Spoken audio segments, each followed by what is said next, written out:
Hello मेरे प्यारे बच्चों, स्वागत है एक बार फिर से आप सभी का आपके अपने यूट्यूब चैनल आदर्श एजुकेशनल टॉनिक में, जहां आज आपसे हम बात करेंगे अपने क्लास 12th के चैप्टर फर्स्ट सॉल्यूशन के बारे में। जहां हमने 5 लेक्चर कंप्लीट कर लिए थे। आज हमारा इस वीडियो लेक्चर का 6वां लेक्चर होगा। ये हमने अपनी प्रीवियस क्लास में जिस चीज़ के बारे में स्टडी किया था वो था हमारा सॉलिड इन लिक्विड, यानी किसी द्रव में जब ठोस को हम मिलाते हैं तो उस पर कौन कौन सी चीज़ें इफेक्ट करेंगी। तो हमने देखा था सबसे पहला प्रभाव पड़ा था कि जिस चीज़ को हम मिला रहे हैं उसमें मिलाने वाले विलायक की प्रकृति के ऊपर, फिर तापमान के प्रभाव के ऊपर तथा दाब के, इन तीनों की वजह से किसी भी ठोस को अगर हम किसी द्रव में मिलाते हैं तब कौन कौन सी प्रभाव वहाँ पर देखने को मिलेगा। हमको ये चीज़ आज हमको इस वीडियो सेशन में जिस टॉपिक के बारे में डिस्कस करना है वो है आपका द्रव में गैस, मतलब गैस इन लिक्विड। अगर हम किसी गैस को मिला दें किसी लिक्विड में, फॉर एग्जांपल हमारे पास आपसे हमने कहा था कि जो भी सॉल्वेंट होगा उसको हमेशा मानना पानी, और इस पानी में अगर हम डिजॉल्व करते हैं कौन सी गैस, CO2।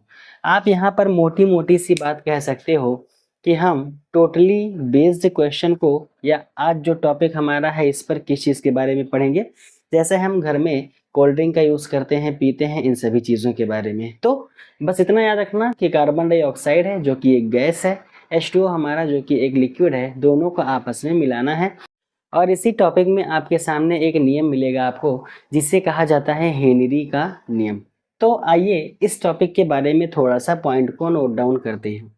तो इसमें सबसे पहला पॉइंट हो जाएगा हमारा कि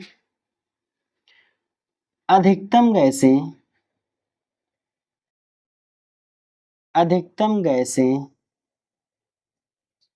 द्रव में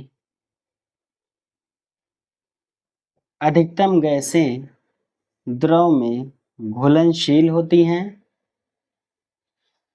अधिकतम गैसें द्रव में घुलनशील होती हैं। अब देखिए, घुलनशील तो होंगी गैसें सभी की सभी, चाहे वो कम मात्रा में हो सकती है या ज्यादा मात्रा में। तो आगे क्या कहोगे आप, जिसमें से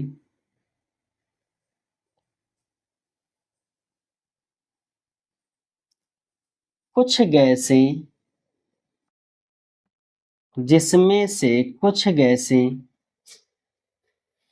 अत्यधिक घुलनशील, कुछ गैसें अत्यधिक घुलनशील तथा कुछ गैसें कम घुलनशील होती हैं। कुछ गैसें कम घुलनशील होती हैं।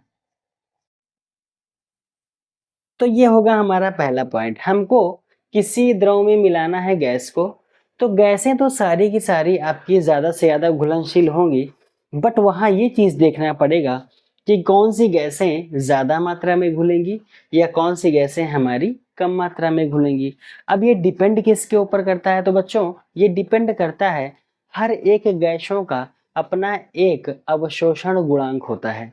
क्या होता है, इस पॉइंट को ध्यान रखना हमेशा कि जितनी भी गैसें हमारे आसपास पाई जाती हैं या जिनको हम इस द्रव में घोलने की कोशिश करेंगे, उनका अपना एक अलग अलग सा अवशोषण गुणांक होता है। तो जिसका अवशोषण गुणांक जैसा होता जाएगा वो किसी द्रव में उसी प्रकार से घुलती जाएंगी। ठीक है, तो यहाँ पर हम दूसरा पॉइंट कह सकते हैं कि जैसे जितनी भी गैसें हैं वो अवशोषण गुणांक पर निर्भर करती हैं घुलने में। तो दूसरा पॉइंट, गैसों की घुलनशीलता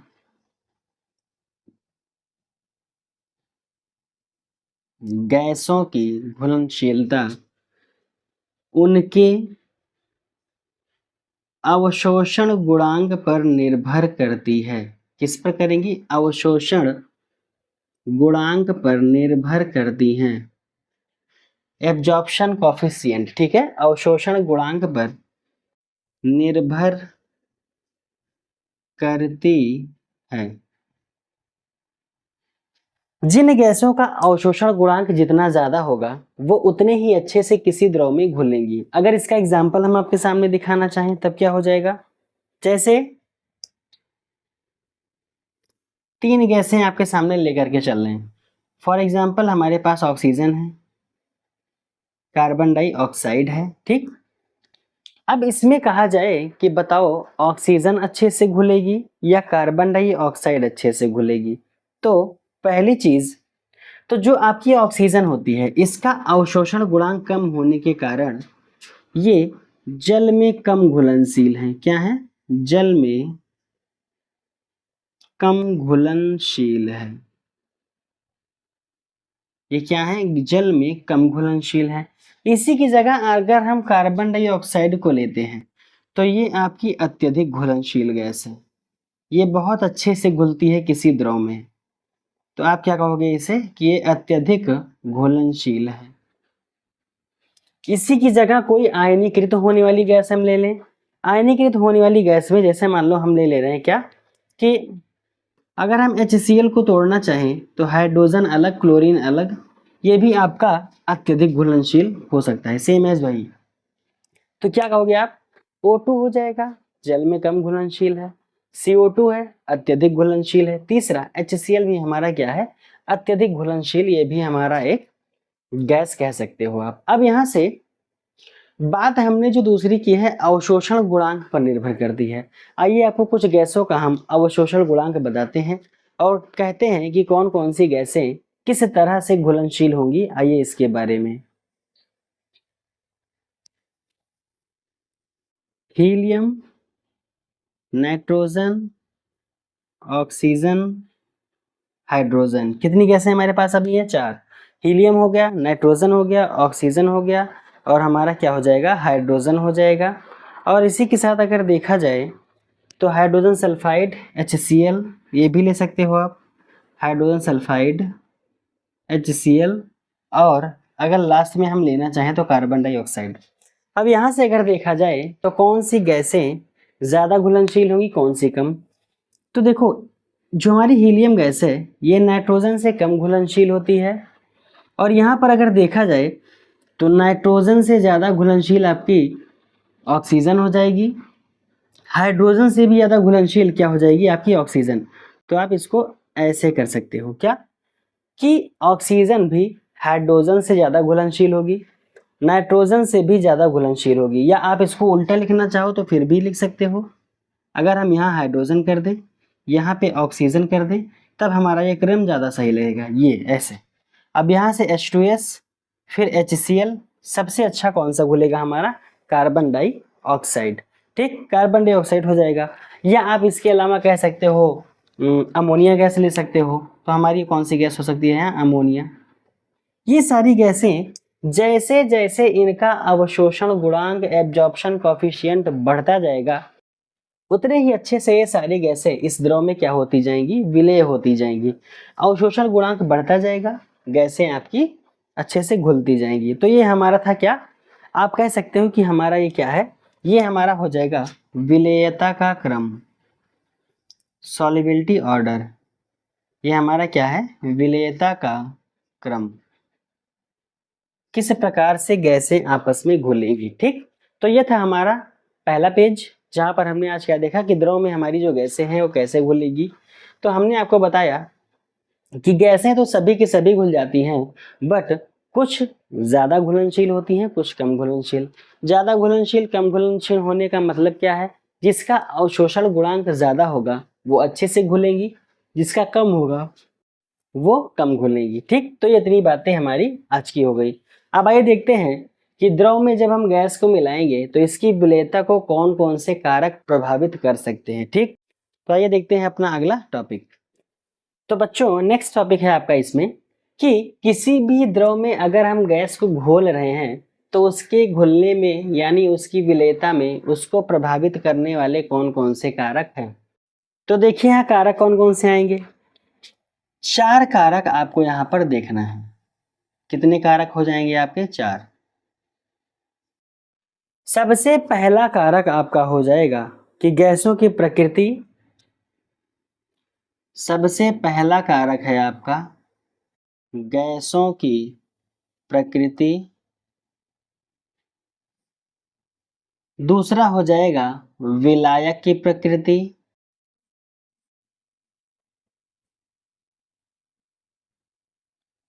थर्ड आपका आएगा तापमान का प्रभाव, और लास्ट आपका होगा दाब का प्रभाव।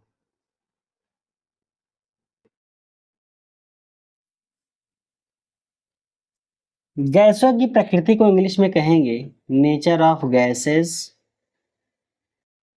Nature of gases. दूसरा हो जाएगा नेचर ऑफ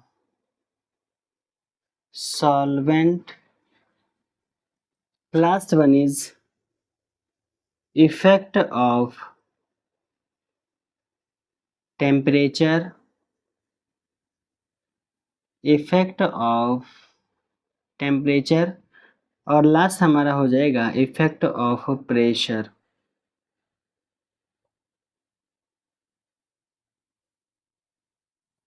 क्या कहा हमने कि चार चीजें हमारी इस द्रव में गैस की विलेयता को प्रभावित करने की कोशिश करेंगी।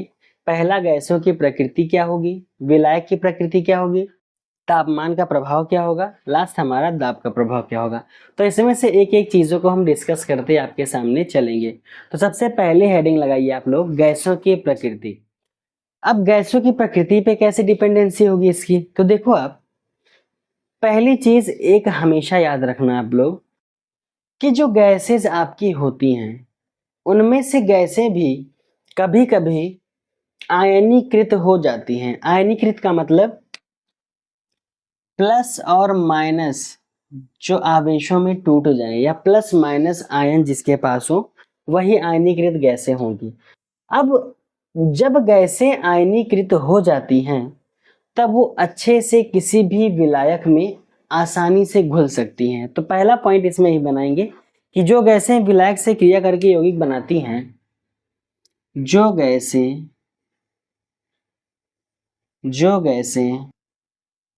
विलायक से क्रिया करके, जो गैसें विलायक से क्रिया करके, जो गैसें विलायक से क्रिया करके यौगिक बनाती हैं, क्रिया करके यौगिक बनाती हैं, या आयनों में टूट जाती हैं, या आयनों में टूट जाती है या विखंडित हो जाती हैं, आयनों में टूट जाती हैं, वो अत्यधिक घुलनशील गैसें होती हैं, वो अत्यधिक घुलनशील गैसें होती हैं।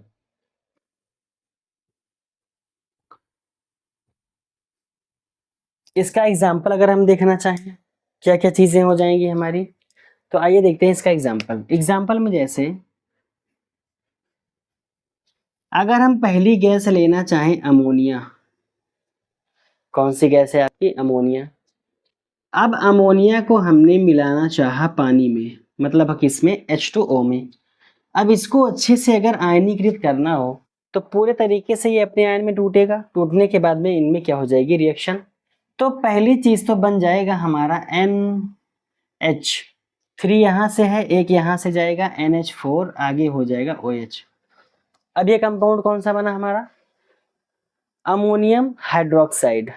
अब आयनीकृत होने का मतलब है कि हमने जब पानी में मिलाया, इसको जल में मिलाया, इस गैस को, अमोनिया को, तब ये ऐसे आपस में मिल करके एक यौगिक बना लेते हैं। अब इस यौगिक के बनने के बाद में अगर आप इसको तोड़ना चाहो तो कैसे टूट सकता है, इस जगह से टूटेगा, NH4 जाएगा पॉजिटिव आयन में, OH जाएगा नेगेटिव। मतलब हम कह सकते हैं NH4 प्लस में जाएगा, प्लस OH हमारा किस में टूट जाएगा, माइनस में। तो जो गैसें आयनीकृत हो जाएं वो अच्छे से घुलती हैं, ठीक। इसी तरह से दूसरा एग्जांपल अगर हम लेना चाहें, कार्बन डाइऑक्साइड, इसको पानी में मिलाओ, ये H2 और ये CO3, यहाँ से एक O मिलकर के O3 बना लेगा, तो बनेगा हमारा H2CO3, जिसे बोला जाता है क्या, H2CO3। इसे क्या कह सकते हो आप, कार्बोनिक एसिड कह सकते हो। अगर इसमें हम आपसे बोले कि इसको तोड़िए आप, तो टूटेगा कैसे, एक तो टूटेगा HCO3 प्लस में हमारा H, अब ये पॉजिटिव चार्ज में जाएगा, ये हमारा क्या हो जाएगा, नेगेटिव चार्ज। तो कितने हाइड्रोजन थे, 2, एक यहाँ हो गया, एक यहाँ, CO3 था, CO3, ठीक। तो ये सारी गैसें हमारी क्या होती हैं, अत्यधिक घुलनशील होती हैं। कब, क्योंकि ये आयनीकृत हो जाती हैं तब। अगला पॉइंट इसमें होगा, ये हमारा फर्स्ट पॉइंट मान लेते हैं। दूसरा, जो गैसें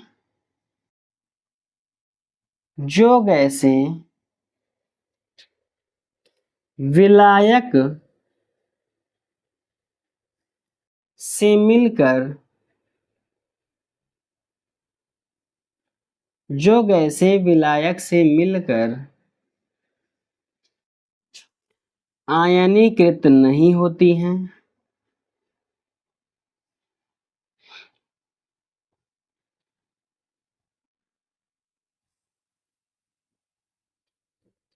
वो कम घुलनशील होती हैं।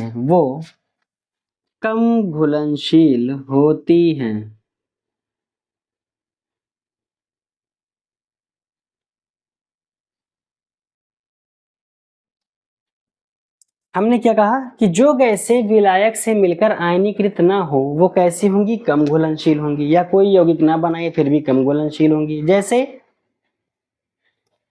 जैसे इसमें ऑक्सीजन, हाइड्रोजन, नाइट्रोजन, ये सारी की सारी गैसें कभी भी आपस में आयनीकृत नहीं होती हैं, या ये किसी के साथ या किसी विलायक के साथ अपना यौगिक नहीं बनाती हैं। इसीलिए ये सब क्या है, आपकी कम घुलनशील गैसें मानी जाती हैं किसी भी विलायक में।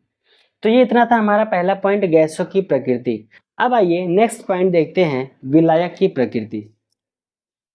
तो बच्चों, दूसरा हमारा आज का पॉइंट है क्या, कि विलायक की प्रकृति। अब विलायक की प्रकृति क्या होगी, हमने पहले देखा कि गैसों की प्रकृति कैसी होगी। तो गैसें तब होंगी घुलनशील जब वो आयनीकृत हो सके, अपने आयनों में टूट सके या यौगिक को बना सके, ठीक। यहाँ विलायक की प्रकृति का मतलब है कि जो विलायक भी आपका हो, ये पूर्ण रूप से आयन में टूटता हो। जैसे हम वाटर लेते हैं, तो वाटर आपका H+ और OH- में टूट सकता है। इस तरह से अगर ये आयनीकृत हो सकती हैं, तब आपकी विलायक की प्रकृति भी क्या होगी, यहाँ पर किसी भी गैस को घोलने लायक मानी जाएगी। तो क्या कह सकते हो आप कि HCl तथा NH3 जैसी कुछ गैसें हैं। क्या चीजें, HCl तथा NH3 जैसी गैसें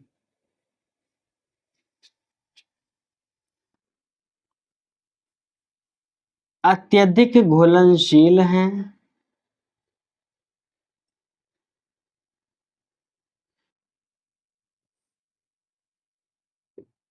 परंतु कार्बनिक यौगिकों में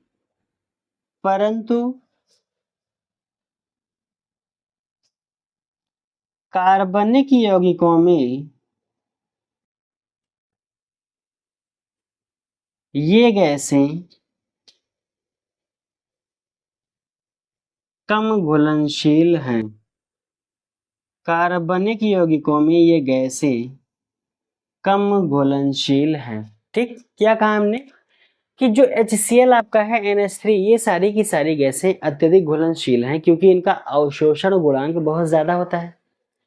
परंतु अगर इनको कार्बनिक यौगिक में घोला जाए, जैसे बेंजीन हमारा क्या है, कार्बनिक यौगिक, उस बेंजीन में अगर हम मिलाएंगे HCl या NH3 को, तो ये इनकी घुलनशीलता कम हो जाएगी या घुल नहीं पाएंगी। रीजन क्या है इसका, तो सबसे अच्छा रीजन इसका आपके सामने आएगा, समान को घोलता है। किसको, समान को घोलता है। इसको समझने के लिए एक सबसे अच्छी लाइन अगर आपको कही जाए तो जिस प्रकार से आपकी संगति होती है उसी तरह आप लोगों को पसंद करने की कोशिश करते हो। अगर आप नेचर वाइज अच्छे हो तो आप हमेशा ऐसी संगति ढूंढना पसंद करोगे जो आपसे मैच करती हो।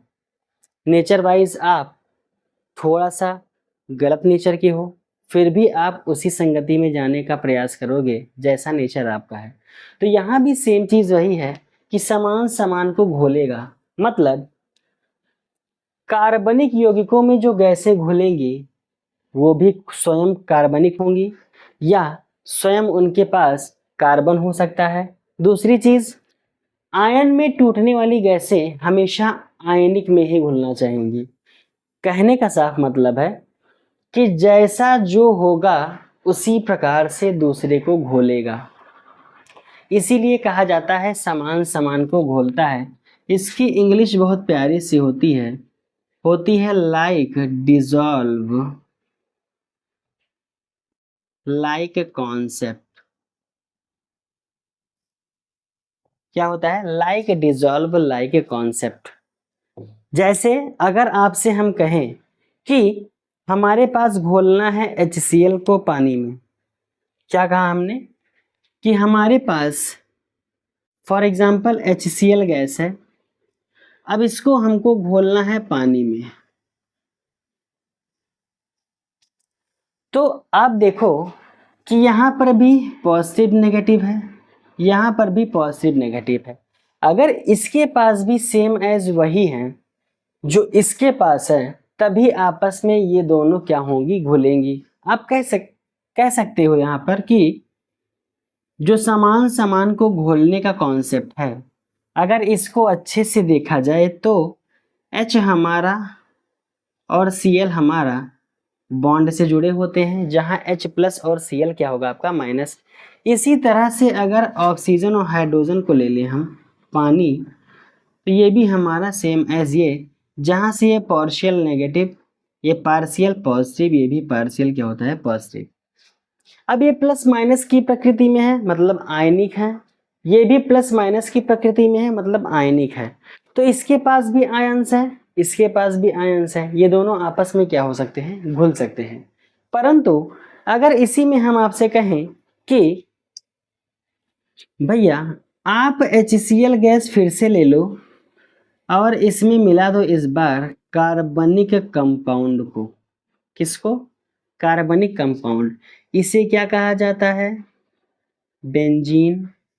आपसे कहा गया कि इस HCl में बेंजीन को घोल दो, तो आप कहोगे पागल हो क्या आप? ये कभी भी आपस में नहीं घुलेगा। क्यों? क्योंकि देखो, पहली चीज तो इसके पास आयन है, ये कैसा हो जाएगा? आयनीकृत। परंतु बेंजीन एक ऐसी चीज है जो कभी भी आयन में नहीं टूटती है, जिसके पास कभी भी कोई आयन नहीं होगा। तो जब इसके पास आयन ही नहीं है, इसके पास आयन्स हैं, ये दोनों आपस में मिलाए जाएंगे तो कतई कभी भी नहीं घुलेंगे।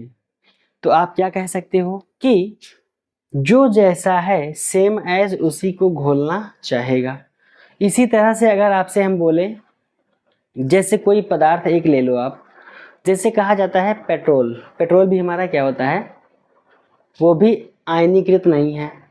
दूसरा थर्माकोल आपका, वो भी आयनीकृत नहीं है, लेकिन दोनों को आपस में मिलाओ तब वो घुलता चला जाएगा। किसी पेट्रोल में थर्माकोल को आप मिलाते जाओ, वो भी आसानी से मिलता चला जाएगा। तो कह सकते हो आप वही कि जो जैसा होगा वो उसी को घोलना चाहेगा, मतलब समान समान को घोलता है, लाइक डिसॉल्व लाइक। ठीक है, इतनी बातें समझ में आई। तो ये था हमारा सेकंड पॉइंट, जिसका विलायक की प्रकृति, मतलब किसी भी द्रव में अगर गैस को मिलाया जाए तो उसकी प्रकृति पर क्या प्रभाव पड़ेगा। अब आइए थर्ड सबसे इंपॉर्टेंट इसमें देखते हैं, हमारा क्या है वो? तापमान का प्रभाव। तो बच्चों नेक्स्ट हमारा हेडिंग है तापमान का प्रभाव। मतलब इस द्रव में अगर हम गैस को मिलाना चाहें तो इस पर टेम्परेचर का क्या इफेक्ट पड़ेगा, तापमान का क्या प्रभाव पड़ेगा, आइए इसके बारे में देखते हैं। तो सबसे पहली चीज, अगर आपको तापमान का प्रभाव देखना है किस पर? किसी द्रव में अगर गैस को मिलाया जाए, तो जैसे हमने प्रीवियस क्लासेस में अपनी पढ़ रखी थी इक्वेशंस, सेम एज वही बनाते हैं। एक बार हमने वहां ठोस ले रखा था, इस बार हम यहाँ पर गैस और साथ में किसको मिला रहे हैं, द्रव को। मतलब हमारे पास कोई गैस है इधर और साथ में हमको मिलाना है लिक्विड। इन दोनों के मिलाने के बाद में हमारे पास कुछ ना कुछ सॉल्यूशन बन के आ रहा है, मतलब कोई ना कोई क्या बन रहा है, विलयन। क्या बन रहा है, वो सॉल्यूशन। और साथ में निकल रही है हीट, मतलब ऊष्मा आपकी क्या हो रही है, वो बाहर निकल रही है। अब तापमान का प्रभाव अगर देखा जाए तो हमने आपको एक नियम बताया था कि इस रिएक्शन को, चाहे जो भी रिएक्शन हो, तापमान का प्रभाव हमेशा कैसे देखोगे आप, ला शातेलिए नियम के अनुसार। किसके, ला शातेलिए नियमानुसार। तो ला शातेलिए नियम के अनुसार एक चीज क्या होती है कि जो भी चीजें आप किसी रासायनिक अभिक्रिया में करना चाहोगे, कब, साम्यावस्था पर। साम्यावस्था मतलब जितनी रिएक्शन या जितनी भी आप रिएक्शन करवाना चाह रहे थे वो रिएक्शंस हमारी पूरी की पूरी कंप्लीट हो चुकी है। जितना प्रोडक्ट बनना था हमारा प्रोडक्ट उतना क्या हो चुका है, बन चुका है। अब यहाँ पर हम क्या कहते थे कि जब कोई रिएक्शन कंप्लीट हो चुकी हो तो ला शातेलिए नियम के अनुसार अगर उसमें आप किसी भी प्रकार का परिवर्तन करना चाहोगे तो अभिक्रिया जस्ट उसका अपोजिट करना चाहेगी, अभिक्रिया जस्ट उसका उल्टा करना चाहेगी। आप तापमान को बढ़ाना चाहोगे वो कम करना चाहेगी, दाब बढ़ाना चाहोगे वो कम करना चाहेगी। आप अभिक्रिया आगे की तरफ ले जाना चाहोगे वो पीछे की तरफ ले जाना चाहेगी। आप अभिक्रिया को पीछे की तरफ ले जाना चाहोगे वो आगे की तरफ ले जाना चाहेगी। यही हमारा बताता है ला शातेलिए का नियम किसी भी अभिक्रिया साम्यावस्था पर। ठीक, तो अगर इसमें हम पहले कोशिश करना चाहें, क्या, अगर इसमें हम सबसे पहले ट्राई करना चाहें कि तापमान को बढ़ाएं, तापमान बढ़ाने पर, तो तापमान जैसे ही हम बढ़ाना चाहेंगे तो ला शातेलिए नियम के अनुसार क्या होगा, ला शातेलिए नियम के अनुसार क्या होगा,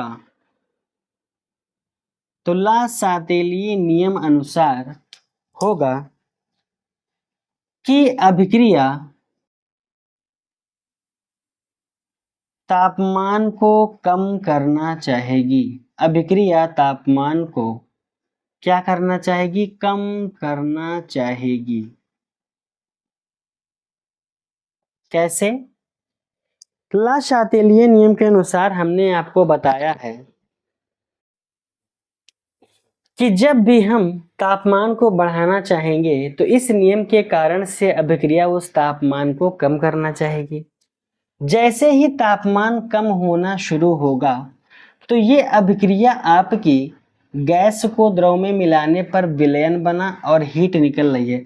जब कभी किसी रासायनिक अभिक्रिया में ऊष्मा बाहर की तरफ निकलने लग जाए तो वो अभिक्रिया कहलाती है ऊष्माक्षेपी, जिसे इंग्लिश में कहा जाता है एक्सोथर्मिक रिएक्शन। इतनी बातें क्लियर। अभिक्रिया में हीट अगर देनी पड़ जाए तब वो हमारी होती है एंडोथर्मिक रिएक्शन। बट हीट अगर इस तरफ लिखी है तो इसका मतलब हीट बाहर निकल रही है। हीट बाहर निकलने का मतलब जितनी रिएक्शन हो रही है उससे प्रोडक्ट बन रहा है, साथ में हीट निकल रही है, तो रिएक्शन कौन सी हो जाएगी, वो एक्सोथर्मिक। अब यहाँ से हमने इस टेम्परेचर को बढ़ाना चाहा। इस नियम के अनुसार अभिक्रिया ने क्या सोचा कि तापमान को कम करें। जैसे जैसे हीट यहाँ से जैसे जैसे टेम्परेचर यहाँ से डाउन होता जाएगा, कम होता जाएगा, वैसे वैसे अभिक्रिया क्या करना चाहेगी, या यहाँ पर अभिक्रिया ऐसे चल रही थी, अभिक्रिया हो रही थी, प्रोडक्ट बन रहा था, हीट निकल रही थी। जैसे तापमान कम होगा हीट बनना बंद हो जाएगी। हीट बनना बंद होगी तो ये विलयन भी हमारा तापमान कम होने की वजह से खराब होना स्टार्ट कर देगा। विलयन अगर खराब होना स्टार्ट होगा तो मतलब अभिक्रिया कौन सी दिशा में चलना स्टार्ट हो जाएगी? पश्चिम दिशा में। तो तापमान कम करने से अभिक्रिया कौन सी दिशा में जाएगी? पश्चिम दिशा में जाएगी, पश्चिम दिशा में जाएगी। जब अभिक्रिया पश्चिम दिशा में आएगी तो फिर से हमको क्या मिल रहा है? गैस और द्रव। और जब गैस और द्रव फिर से मिल जाएंगे तो बना बनाया हमारा विलयन वो क्या हो जाएगा? खराब हो जाएगा। और जब विलयन खराब हो जाएगा तो हम कह सकते हैं कि उस द्रव की, उस गैस की विलेयता आपस में क्या हो जाएगी? कम हो जाएगी। तो पहला पॉइंट क्लियर हुआ। क्या कहा हमने? तापमान को बढ़ाया तो ला शातेलिए नियम के अनुसार ये रिएक्शन तापमान को कम करना चाहेगी। जैसे रिएक्शन तापमान को कम करेगी, बना बनाया विलयन हमारा फिर से गैस और द्रव में आ जाएगा और अभिक्रिया कहाँ जाना स्टार्ट होगी? उल्टी दिशा में। और उसकी विलेयता, सॉल्युबिलिटी क्या हो जाएगी बेटा? कम हो जाएगी। इसी तरह से दूसरा पॉइंट अगर हम देखना चाहें, उल्टा करो इसी का। हमने कोशिश की कि हम तापमान को इस बार कम करें, तो फिर से ला शातेलिए नियम के अनुसार क्या होगा? अब ला शातेलिए नियम के अनुसार, ला शातेलिए नियमानुसार अब रिएक्शन क्या करना चाहेगी? रिएक्शन यानी अभिक्रिया तापमान को बढ़ाना चाहेगी, बढ़ाना चाहेगी। बातें सुनिए फिर से। हमने कहा कि हमने अभिक्रिया में तापमान को कम करने की कोशिश की, तो ला शातेलिए नियम के अनुसार अभिक्रिया उस तापमान को क्या करना चाहेगी? बढ़ाना चाहेगी। और अभिक्रिया अगर तापमान को बढ़ाना चाहेगी तो पहले से हम हीट दे रहे थे यहाँ, और बाद में रिएक्शन होने के बाद यहाँ से हीट बाहर निकल रही थी, जिससे रिएक्शन हमारी क्या थी? ऊष्माक्षेपी। अब यहाँ पर तापमान कम करेंगे तो रिएक्शन उल्टा करेगी, तापमान को बढ़ाएगी। और जब तापमान को बढ़ाएगी तो अच्छे से दोनों मिक्स होंगे। मिक्स होने के बाद में अच्छे से सॉल्यूशन बनेगा और हीट यहाँ से क्या होगी? बाहर निकलेगी। तो आप कह सकते हो कि रिएक्शन कौन सी दिशा में जाएगी? Forward direction. मतलब अब यहाँ से कह सकते हो कि अभिक्रिया यहाँ पश्चिम दिशा में थी, यहाँ इसी का उल्टा अग्र दिशा में जाएगी, अग्र दिशा में जाएगी। जब रिएक्शन अग्र दिशा में जाएगी तो अच्छा खासा द्रव और हमारी जो गैस है वो मिलेगी और अच्छे से बनेगा विलयन। मतलब विलेयता यहाँ पर क्या होगी? बढ़ जाएगी। तो ये था हमारा तापमान का प्रभाव, बहुत ही इंपॉर्टेंट है आपका। क्या कहा हमने? कि किसी गैस को द्रव में मिलाने पर विलयन बन रहा है, साथ में हीट एब्जॉर्ब हो रही है, निकल रही है बाहर, तो कौन सी रिएक्शन होगी हमारी? एक्सोथर्मिक। हमने कहा हम टेम्परेचर को इंक्रीज करना चाहते हैं, तो इंक्रीज करने की वजह से यहाँ पर लगेगा ला शातेलिए का नियम। ये चाहेगा इस रिएक्शन के टेम्परेचर को कम कर दें। रिएक्शन जैसे टेम्परेचर कम करेगी फिर से अभिक्रिया वापस चलना स्टार्ट हो जाएगी, और जब बैक दिशा में आएगी तो विलेयता क्या हो जाएगी? कम। तापमान को हमने घटाना चाहा, ला शातेलिए नियम के अनुसार ये अभिक्रिया तापमान को बढ़ाना चाहेगी। तापमान बढ़ाने के साथ में अभिक्रिया हमेशा अग्र दिशा में जाना चाहेगी, और अग्र दिशा में जाएगी तो उसकी विलेयता क्या होगी? बढ़ जाएगी। मतलब अच्छे से हमको क्या मिल जाएगा? वो विलेन मिलेगा। और जब अच्छे से मिल जाएगा तो विलेयता क्या हो जाएगी? यहाँ पर बढ़ जाएगी। अब आइए पढ़ते हैं आज का अपना लास्ट टॉपिक, जो कि हमारा क्या है? हेनरी का नियम। तो ठीक है, आइए देखते हैं हेनरी का नियम। तो बच्चों हम पढ़ेंगे अपना आज का चौथा प्रभाव, जो कि चौथा प्रभाव हमारा कौन सा है? इफेक्ट ऑफ प्रेशर, मतलब दाब का प्रभाव। इसी दाब के प्रभाव में आता है आपका हेनरी का नियम। Henry laws. ठीक है। और इनके लॉज को पढ़ने से पहले एक छोटा सा पॉइंट को नोट डाउन कर लीजिए आप, तापमान से रिलेटेड, जो हमने पिछला भी पढ़ा। देखो, आपने हमेशा ऑब्जर्व किया होगा कि आपने कोल्ड ड्रिंक हमेशा पी है, कभी ना कभी तो पी ही होगी।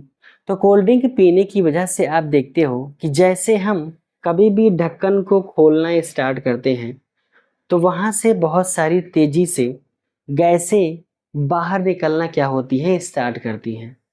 जब गैस बाहर निकलना स्टार्ट होती है, फिर से सुनिए, कोल्ड ड्रिंक को खोलते समय जब गैसें बाहर निकलना स्टार्ट होती है, इसका मतलब क्या है, हमारे इस एटमॉस्फेयर का या हमारे इस वातावरण का अगर हमको दाब देखना हो तो यहाँ का दाब नॉर्मली होता है 1 एटमॉस्फेयर।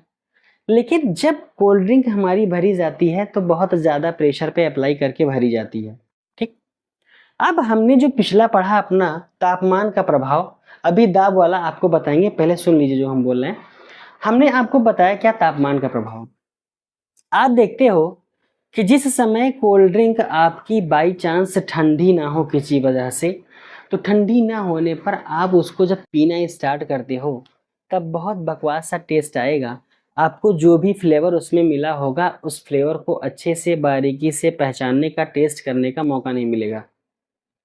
बट वही कोल्ड ड्रिंक अगर अच्छे से चिल्ड हो, ठंडी हो, बहुत अच्छी कंडीशन में हो और उसको आप ला करके जब पीना स्टार्ट करोगे तो टेस्ट उस समय क्या आएगा, बहुत अच्छा आएगा। कहने का मतलब कि जब तापमान कम रहता है तो कोल्ड ड्रिंक में भरी है गैस, कार्बन डाइऑक्साइड, साथ में क्या, सोडा वाटर वगैरह जो बनाया जाता है, तो कार्बन डाइऑक्साइड हाई प्रेशर पे डिसॉल्व की जाती है, किसमें, कोल्ड ड्रिंक में आपके। तो जब हाई प्रेशर पे डाला जाता है तो उस समय टेम्परेचर अगर कम किया जाता है तो टेम्परेचर कम होने से जब गैसें किसी भी लिक्विड में मिलाई जाती हैं तो बहुत अच्छे से मिलती हैं। टेम्परेचर कम करने पर गैसें हमेशा लिक्विड में बहुत अच्छे से मिलती हैं। ठीक। और अच्छे से मिलने का मतलब जब बहुत ही अच्छी कोल्ड ड्रिंक आपकी ठंडी हो तभी पीने में मज़ा आता है। रीज़न क्या है, क्योंकि टेम्परेचर कम है, अच्छे से गैसें मिल चुकी हैं और उसके बाद पीने पर टेस्ट आ रहा है। उसी तरह से अगर बाहर लाके उस कोल्ड ड्रिंक को रख दो, थोड़ा देर ऐसे रखा रहने दो और नॉर्मली वो फिर से क्या हो जाए, टेम्परेचर बढ़ जाए उसका, या वो थोड़ी सी गर्म हो जाए या हमारे इस सराउंडिंग के टेम्परेचर के बराबर आ जाए, वो उस समय आप पीना स्टार्ट करोगे तो बहुत बकवास सा टेस्ट आएगा, आपको कुछ नहीं पता चलेगा। क्यों? क्योंकि टेम्परेचर इंक्रीज होने पर गैसें अच्छे से मिलना बंद कर देती हैं या हमेशा ऊपर ही तली में बैठी रहेगी, ऐसे अच्छे से लिक्विड में मिलेगी नहीं। तो यहाँ पर एक पॉइंट वही नोट डाउन हमको कराना था कि कम तापमान पर गैसें किसी द्रव में अत्यधिक घुलनशील होती हैं। इसको याद रखना, अत्यधिक घुलनशील होती है, अत्यधिक घुलनशील होती हैं। मतलब टेम्परेचर अगर कम रहेगा तो गैसें जो होंगी वो द्रव में अच्छे से घुली रहेंगी, फॉर एग्जाम्पल आपका कोल्ड ड्रिंक। ठीक, इतनी बातें याद रखना आप। अब आइए देखते हैं दाब का प्रभाव। फॉर एग्जाम्पल हमारे पास एक कोई कंटेनर है और इस कंटेनर में भरा हुआ है हमारा लिक्विड, ये हमारा है द्रव।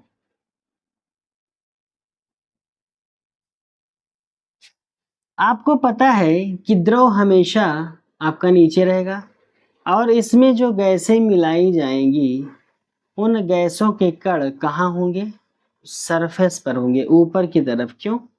क्योंकि ये हल्की होती हैं, हमेशा कहाँ भागती हैं, ऊपर की तरफ। ये हमारी हैं गैसें या गैस। अब इसी गैस को द्रव में मिलाना है, अभी कहाँ है, ये सरफेस पर है। अब इसमें हम क्या करेंगे कि दाब को लगाएंगे, इसके ऊपर हम दाब को लगाएंगे।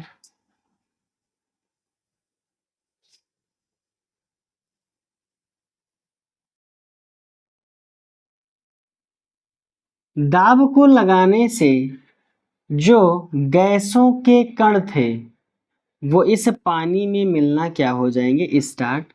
हमने माना कि हमने यहाँ पर कुछ प्रेशर को अप्लाई किया और हम इसको मान लेते हैं कि ये हमारा क्या है बच्चा, ये हम इसको पिस्टन मान लेते हैं।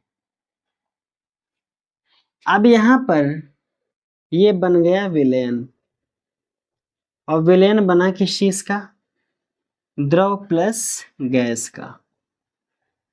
किसकी वजह से, इस दाब को लगाने से, इस पर प्रेशर को लगाने से। अब आपको एक चीज पता है कि विलयन हमेशा बनता है विलायक से, और वो विलायक यहां पर हमारा कौन सा है, द्रव। प्लस इसी विलयन को बनाने के लिए आवश्यकता पड़ती है विलेय पदार्थ की, और ये विलेय हमारा यहाँ पर कौन सा है, गैस। मतलब ये विलयन बनने में हमको विलायक और विलेय की आवश्यकता पड़ी, जहां पर द्रव हमारा विलायक है और गैस हमारा क्या है, विलेय। अब इस पर दाब के प्रभाव को देखने के लिए कितना अच्छा किसी विलयन में विलेय पदार्थ घुला हो, तो जो विलेय पदार्थ घुलेगा यहाँ कुछ ना कुछ इसका मोल यहाँ पर उपस्थित होगा, कुछ ना कुछ हिस्सा इसका यहाँ होगा, कुछ ना कुछ इसका मोल अंश कह सकते हो आप। इतनी सारी चीजें इकट्ठा होंगी। अब द्रव की सतह पर जितना ज्यादा आप दाब लगाओगे गैस उतना ही अच्छे से क्या करती है, घुलेगी। जितना ज्यादा आप प्रेशर इस पिस्टन को दबाते जाओगे उतने अच्छे से ये गैस के कण आपस में क्या होंगे, घुलेंगे। अब एक लाइन लिखते हैं यहाँ पर क्या, कि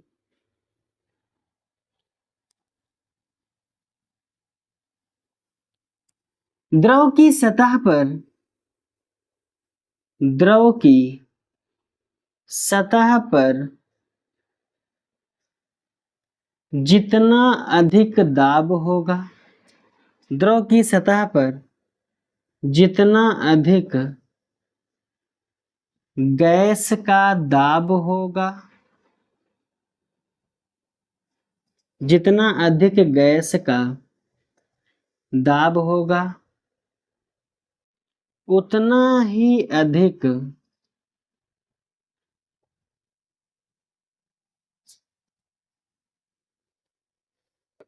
द्रव में गैस विलेय होगी। गैस विलेय होगी से अच्छा आप लिखो घुलेगी।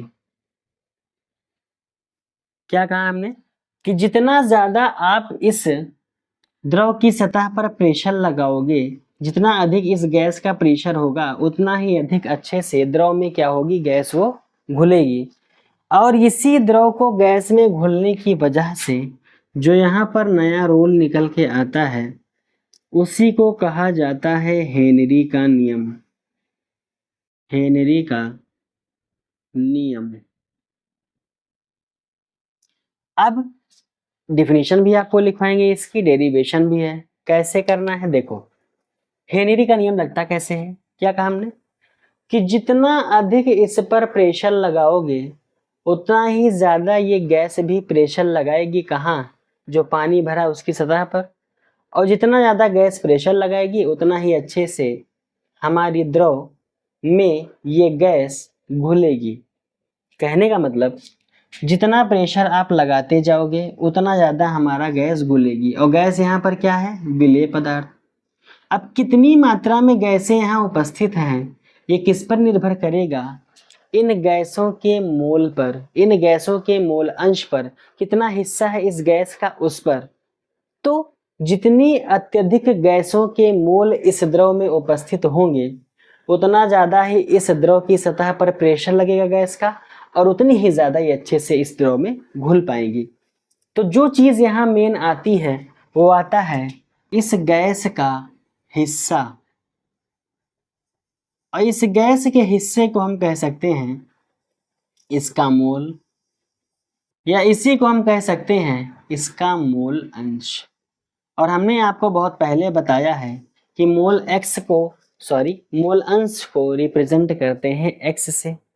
तो हेनरी का नियम यही कहता है कि जितना अत्यधिक प्रेशर होगा गैस का, वो डिपेंड करेगा कि उस गैस का कितना मोल अंश उपस्थित है।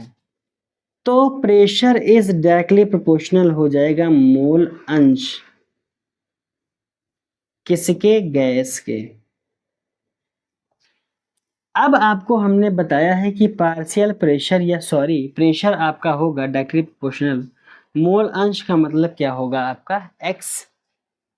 जब यहां से प्रोपोर्शनल का साइन हटेगा तो आता है इज इक्वल टू का साइन, और साथ में आता है हेनरी कांस्टेंट और लास्ट में h। जब भी ये साइन हटेगा प्रोपोर्शनल का, हमेशा आएगा इक्वल और साथ में आएगा कांस्टेंट। यहाँ पर जो ये KH आता है, इसी KH को हम बोलते हैं हेनरी नियतांक। क्या बोलते हैं बच्चा, हेनरी नियतांक। अब यहां से अगर हम इस हेनरी नियतांक की गणना करना चाहें, क्या कहा हमने, इस हेनरी नियतांक की गणना करना चाहें तब क्या आ जाएगा, KH को इधर ट्रांसफर करो। तो जब KH को इधर ट्रांसफर करोगे आप, तो यहाँ पर क्या बचेगा, पार्शियल प्रेशर ऑफ गैस, और इसको जब इधर ट्रांसफर करोगे ये चला जाएगा आपका इधर, पार्शियल प्रेशर ऑफ गैस बटे में आ जाएगा मोल अंश, प्रेशर अपॉन x। ये हमारा बन जाता है हेनरी का नियम। फिर से सुनिए, हमने कहा कि किसी पर प्रेशर किसी गैस का ज्यादा कब होगा, जब उसका मोल बहुत ज्यादा उपस्थित हो किसी विलयन में। जितना ज्यादा मोल अंश उतना ज्यादा प्रेशर, इसीलिए pressure is directly proportional to mole अंश। और मोल अंश को दिखाते हैं x से, प्रोपोर्शनल का साइन हटा तो यहाँ आ जाएगा KH, जिसे बोलते हैं हेनरी नियतांक।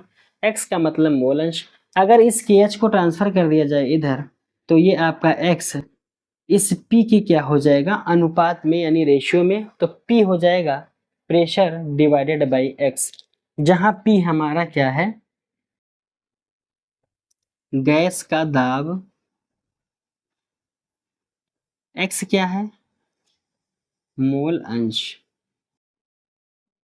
x क्या है बच्चा, मोल अंश, वो भी किसका है, ये गैस का। तो इतनी बातें हो जाए होंगी आपको क्लियर। अब अगर इसके नियम को लिखा जाए तब क्या कहोगे, किसी गैस के द्वारा किसी द्रव की सतह पर लगाया गया दाब, आंशिक दाब कह सकते हो। किसी गैस के द्वारा किसी द्रव की सतह पर लगाया गया आंशिक दाब उसके मोल अंश के समानुपाती होता है। ठीक, क्या कहा हमने, किसी द्रव की सतह पर लगाया गया किसी गैस का आंशिक दाब उसके मोल अंश के समानुपाती होता है। आइए इसको लिखते हैं नेक्स्ट स्लाइड में और आपको बताते हैं इसका ग्राफ। तो बच्चा इसकी परिभाषा क्या हो जाएगी, किसी द्रव की सतह पर किसी द्रव की सतह पर किसी द्रव की सतह पर गैस के द्वारा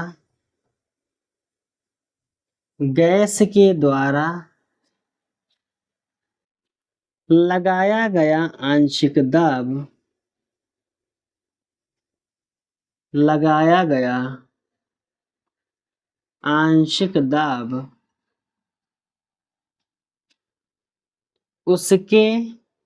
उसके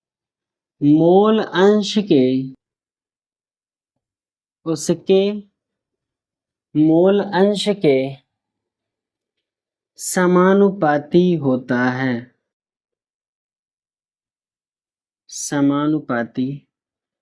होता है।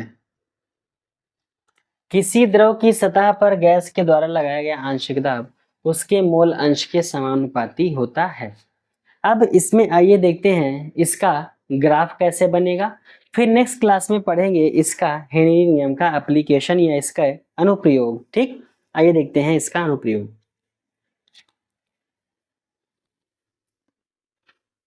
तो बच्चों बनाएंगे अब इसका हम लोग क्या ग्राफ। यहां पर जब हम ग्राफ को बनाएंगे तो आप सबको पता है कि ग्राफ में दो लाइंस देखी जाती हैं।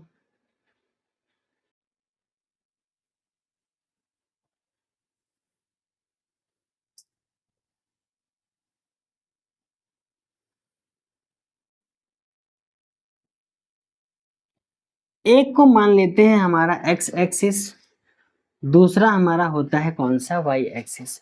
आपको ध्यान देना है कि वाई एक्सिस पे हमेशा रखा जाएगा दाब, जिसे हमने क्या कहा है, पार्शियल प्रेशर ऑफ गैस। नीचे की तरफ होगा आपका मोल अंश, जिसे हमने क्या कहा, एक्स। जहां से इनका ओरिजिन स्टार्ट हो उसे मान लेते हैं ओ। अब जैसे जैसे हम मूल अंश को बढ़ाते जाएंगे वैसे वैसे दाब भी क्या होता है, बढ़ता जाता है, क्योंकि हमने अभी पढ़ा कि P is directly proportional to क्या होता है, X। तो जैसे जैसे मूल अंश बढ़ाते जाओगे तो दाब भी क्या होता जाएगा, बढ़ता जाएगा।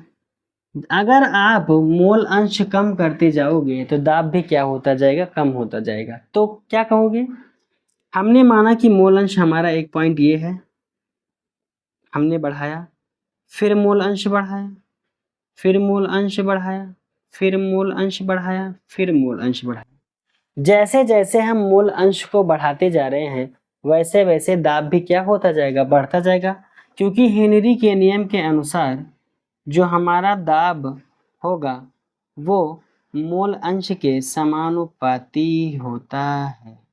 तो ये हमारा ग्राफ कैसा चला जाएगा, स्ट्रेट लाइन। आप अगर सही से बनाना चाहो तो ये सारी लाइंस आपस में क्या होंगी, मिल जाएंगी, सीधा एकदम ऐसे। तो ये होता है सिंपल सा हमारा हेनरी नियम का ग्राफ। जैसे जैसे मोल अंश बढ़ाते जाएंगे वैसे वैसे प्रेशर भी क्या होगा बच्चा, बढ़ता जाएगा। तो ये था हमारा आज का अपना ये वीडियो लेक्चर, जो कि आशा करते हैं कि आप सभी को बहुत अच्छे से समझ आई होगी। हमने बहुत धीरे धीरे करके पूरे टॉपिक को समझाने का प्रयास किया है, तो आई होप कि आपको पसंद आया होगा ये टॉपिक। तो आज का टॉपिक यहीं तक रहेगा आपका। नेक्स्ट वीडियो लेक्चर में आपसे मिलेंगे हम इसी हेनरी नियम के ऊपर लेकर के कुछ क्वेश्चंस को, और उस क्वेश्चंस के साथ साथ हम देखेंगे यहाँ पर कि हेनरी के नियम के अनुप्रयोग कौन कौन से हैं और इसकी सीमाएं कौन कौन सी हैं। लिमिटेशंस देखेंगे, दूसरा इसकी सीमाएं देखेंगे, सॉरी सीमाएं लिमिटेशंस तो हो ही गया, दूसरा देखेंगे इसका प्रयोग कहाँ कहाँ पर होता है, अनुप्रयोग इसका, application of Henry laws, and last topic आपका होगा इससे related limitations of Henry laws. ठीक, तो आज की वीडियो लेक्चर आपकी यहीं तक रहेगी। अगर आपको आज का ये लेक्चर और पूरी की पूरी वीडियोस समझ में आई हो तो प्लीज़ इसको एक लाइक कीजिएगा। चैनल पर हमारी पहली बार अगर आप आए हो तो प्लीज़ इसको सब्सक्राइब कीजिएगा, जिससे हमको आपके द्वारा कुछ ना कुछ मोटिवेशन मिलता है और आपके लिए हम कुछ ना कुछ कर पाते हैं। आप इस वीडियोस को अपने फ्रेंड्स तक शेयर कीजिएगा, जिससे ये वो भी क्या करें, इसका लाभ ले सके और उनका कॉन्सेप्ट भी क्या हो सके, क्लियर हो सके। तो मिलेंगे आपके साथ लेकर के एक नए टॉपिक को अपने अगले वीडियो लेक्चर में हम। तब तक के लिए बहुत ही अच्छे ढंग से पढ़ते रहिए, मस्त रहिए, अपनी पढ़ाई में हमेशा व्यस्त रहिए। Thank you so much, bye bye, take care and जय हिंद।